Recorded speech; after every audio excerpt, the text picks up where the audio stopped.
Ok Jack, t'es sympa avec ton alimentation anti-inflammatoire et les meilleurs choix alimentaires possibles, mais on fait comment quand on est en déplacement ou quand on est par exemple invité au restaurant lors d'un repas d'affaires? C'est une question qui est revenue très souvent lors de l'énorme sondage que j'ai fait sur l'alimentation pour préparer notre suivi nutrition énergie.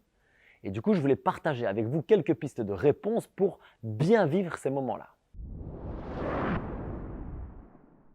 C'est clair que manger des bons aliments pour soi, ça peut demander plus d'organisation. Par exemple, pensez à prendre un petit paquet d'oléagineux, ce sera un exemple que je vous donnerai juste après.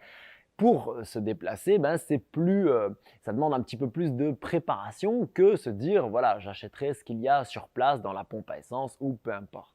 Et c'est ce genre de petite démarche pourtant qui peut vraiment faire la différence sur le long terme. Parce que à force de manger un petit peu mieux chaque jour, vous pouvez avoir une santé incroyablement meilleure pendant longtemps.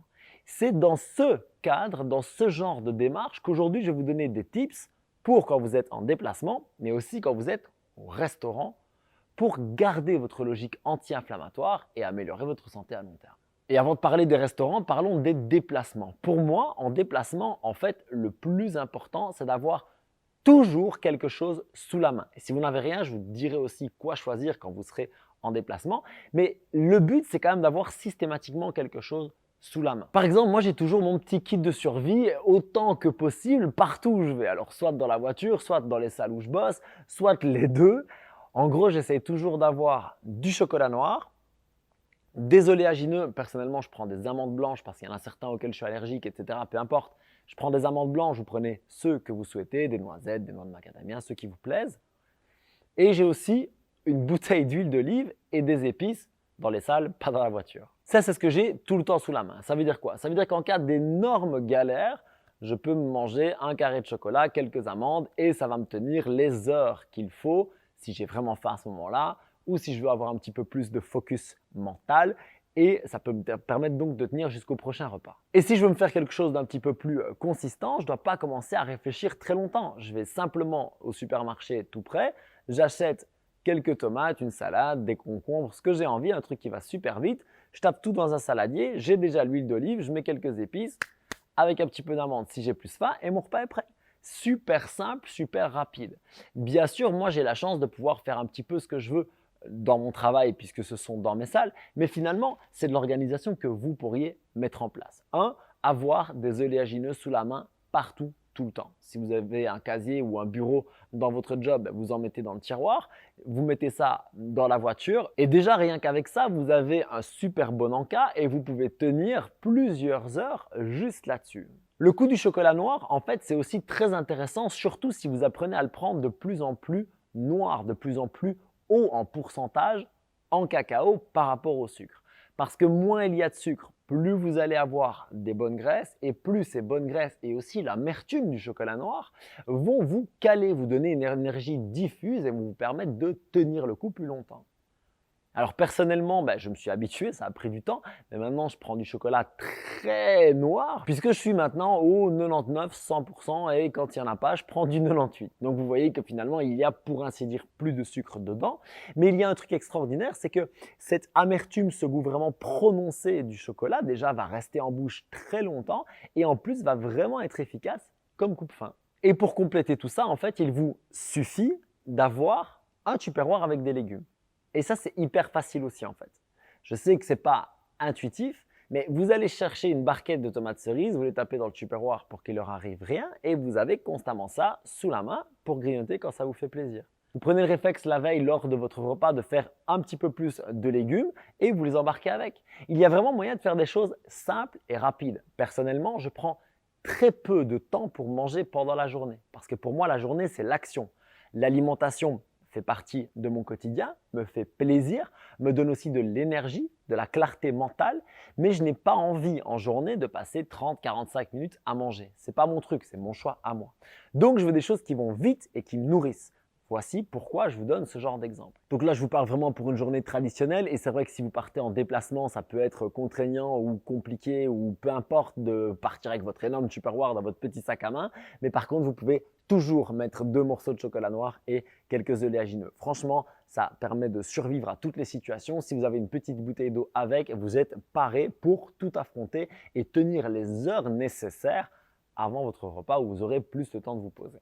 Et pour ceux qui aiment cuisiner, qui aiment se préparer quelque chose qui est aussi pratique à emporter et qui cale super bien, je vais vous mettre le lien en dessous et dans la fiche vers une recette de ce que Nat a appelé le pain cake parce que finalement c'est une espèce de cake qui prend la forme d'un pain ou l'inverse, je ne sais pas bien, à base d'amandes, de psyllium, etc. qui va vous permettre de nouveau d'avoir une énergie diffuse et lorsque vous allez le cuire et le laisser refroidir, vous allez pouvoir faire des jolies tranches. Ça vous permettra de mettre quelque chose dessus si ça vous plaît ou simplement de l'emporter tel quel parce que juste comme ça ou avec un petit café, c'est un délice. Pour ceux d'entre vous qui sont beaucoup sur la route, il y a aussi moyen de faire avec les moyens du bord dans des stations essence.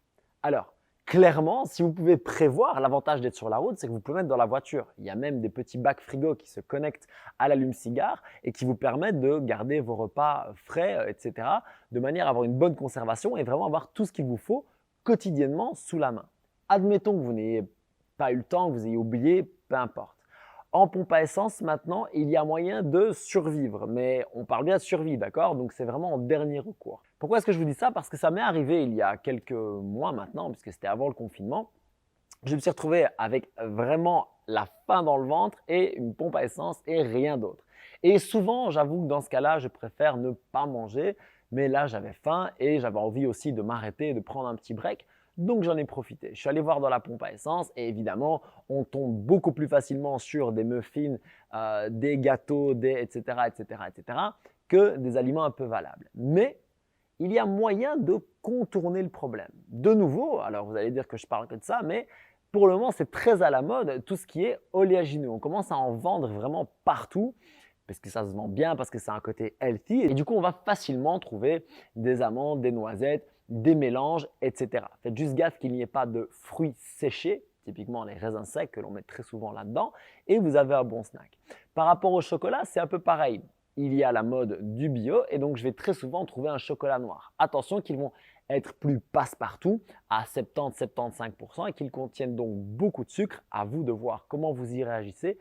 Personnellement, c'est trop sucré pour moi et je ne vais pas avoir cette énergie diffuse, mais plutôt le high et le low. Donc vraiment cette montée d'énergie avec cette chute énergétique juste derrière. Donc moi, je ne ferai pas ça, mais ça peut aussi fonctionner pour vous. Et enfin, si vous voulez vraiment vous caler, il y a toujours cette solution de dépannage qui est de prendre une boîte de poisson style maquereau, sardines, thon, etc. Faites juste gaffe à les prendre au naturel ou à l'huile d'olive. Évitez l'huile de tournesol qui est vraiment mauvaise pour la santé. Et idéalement, vous cherchez à trouver ça dans des huiles vierges. C'est vraiment meilleur pour votre santé. Je sais que ce n'est pas très sexy, je sais que ça ne va pas sentir bon dans la voiture, etc. Pour moi, il y a d'autres moyens. Mais ça peut être un recours. Pourquoi? Parce que c'est des protéines, parce que ça va être des bonnes graisses, parce que ça va vous caler. Faites juste gaffe à éventuellement un petit coup de fatigue qui peut arriver juste après. Prenez des petites quantités et soyez certain de les manger petit à petit pour vraiment garder votre énergie au top pour la suite de la journée. Et cette logique de protéines et de bonnes graisses, on va la retrouver aussi si vous êtes invité par exemple au restaurant. Il y a moyen de faire beaucoup mieux que ce que j'entends souvent. Et oui, il y a moyen de passer un bon moment et même de conclure des affaires sans manger n'importe quoi et en restant au top énergétiquement et en bonne santé. La première chose à faire, elle n'est peut-être pas intuitive, mais vous allez voir que finalement, elle va fonctionner dans la plupart des restaurants, c'est de demander de remplacer la portion de féculents par des légumes. Alors, si vous pouvez prendre un plat de légumes, c'est carrément mieux. Donc, par exemple, une salade avec ce que vous aimez dedans. Mais si ce n'est pas le cas, si vous prenez un poisson, par exemple, et qu'avec on vous sert des frites, des pommes de terre ou autre, très souvent, vous demandez de remplacer ça par des légumes cuits, idéalement, et vous allez avoir ça sans aucun problème. Ça va équilibrer votre assiette, ça va vous empêcher d'avoir cet énorme coup de barre juste après à cause très souvent des glucides et ça va aussi limiter votre inflammation au maximum. Maintenant, vous voyez que j'ai parlé de poisson, de salade, etc. Une autre chose que je vous recommande d'éviter particulièrement sur le temps de midi, c'est de vous enfiler un énorme steak ou un plat de viande, de charcuterie, etc. D'une part, vous n'allez pas du tout être dans le bon état pour digérer ce genre de choses qui sont compliquées pour notre corps à dégrader et d'une autre, vous allez de toute évidence avoir un coup de fatigue derrière. Et le problème, c'est que ce coup de fatigue, vous allez avoir envie de le compenser. Par quoi? Par un dessert, par du sucre, par un café, par un pouce-café. Bref, c'est vraiment ce qu'on veut éviter. Donc, 1, on se dirige au maximum vers les salades. 2, plutôt vers les poissons. Et on essaie de les accompagner de légumes. Et là, déjà, c'est beaucoup mieux.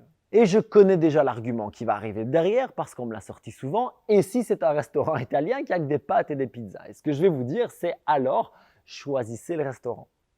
Choisissez le restaurant, proposez simplement telle ou telle adresse. Vous pouvez dire je voudrais bien aller là ou là. Et si on vous demande pourquoi, vous pouvez toujours prétexter ou dire peut-être la vérité qui est que vous avez soit des allergies, des intolérances alimentaires, soit que vous avez tel ou tel problème qui vous rendent entre guillemets malade. Personnellement, si vous m'invitez au restaurant italien et vous me dites qu'il n'y a que des pâtes et que des pizzas, je vais vous dire non merci. Gentiment, ça me fera très plaisir, mais je ne viendrai simplement pas manger là parce que je sais que je n'y trouverai pas mon bonheur. Je vais vous demander s'il y a du poisson, s'il y a peut-être une petite viande, si je peux trouver une salade. Mais s'il n'y a que des pâtes et des pizzas, je choisirai de ne pas manger ça. Donc, je vais vous expliquer pourquoi. Parce qu'en fait, ça me rend malade, je vais avoir mal au ventre, je vais mal digérer. Donc, est-ce que s'il te plaît, on pourrait plutôt aller là ou là? Franchement, c'est finalement le meilleur moyen d'avoir ce que vous voulez dans l'assiette. Et pour les sujets qui fâchent, à savoir le dessert et l'alcool, soyons clairs, le dessert c'est dommage parce qu'en fait vous allez un peu foutre en l'air ce que vous avez fait avant. Donc je vous recommande plutôt de prendre une entrée et un plat si vous avez peur d'avoir faim ou si vous voulez faire durer le moment mais limiter les desserts au maximum. Par exemple, quand on va avec ma femme au restaurant, on va demander plutôt 2 entrées et un plat dans un menu 3 services que une entrée, un plat et un dessert. C'est un petit truc, mais ça nous permet d'apprécier plus le repas, de mieux le digérer et d'éviter l'excès de sucre qui va avec. Quant à l'alcool, si vous avez envie d'en boire, je vous recommande plutôt du vin en petite quantité. Si vous pouvez vous en passer, c'est toujours mieux évidemment, mais je sais que dans certains contextes, c'est mieux pour les affaires, pour les relations sociales, pourquoi pas. Prenez un verre, trinquez, prenez le temps de l'apprécier, prenez du coup quelque chose de bonne qualité, ça vous donnera encore plus envie de vraiment y aller petit à petit et faites simplement comprendre que lorsque vous buvez de l'alcool en mangeant, vous digérez moins bien, vous avez des coups de fatigue, ce qui entre parenthèses est probablement tout à fait vrai et que donc vous préférez garder les idées claires pour passer un bon moment. Il y a moyen de dire les choses simplement et avec respect pour que ça se passe bien et que vous puissiez vraiment profiter de l'instant tout en restant au top ensuite. Vous voyez que finalement l'idée c'est de faire des compromis et de trouver ce qui vous convient au maximum. C'est pour ça que je fais ces vidéos, c'est pour vous donner des idées et qu'elles germent chez vous pour que vous fassiez vos propres choix. Si vous pensez que cette vidéo peut intéresser quelqu'un d'autre, peut lui donner à lui aussi des idées pour faire des meilleurs choix en déplacement et au restaurant, je suis certain que vous avez un collègue à qui vous pensez, eh bien partagez-lui cette vidéo, ça lui fera probablement plaisir d'avoir des pistes et moi ça me fait vraiment plaisir que vous m'aidiez à répondre à mon message. Je vous mets la recette du petit pancake à la farine d'amande juste là. Franchement, testez si vous avez un petit peu de temps pour cuisiner. C'est vraiment délicieux et super pratique à emporter partout avec une énergie juste au top. Continuez à prendre soin de vous, à manger pour votre énergie, pour votre santé et soyez heureux. Je vous retrouve bientôt pour la suite. Peace!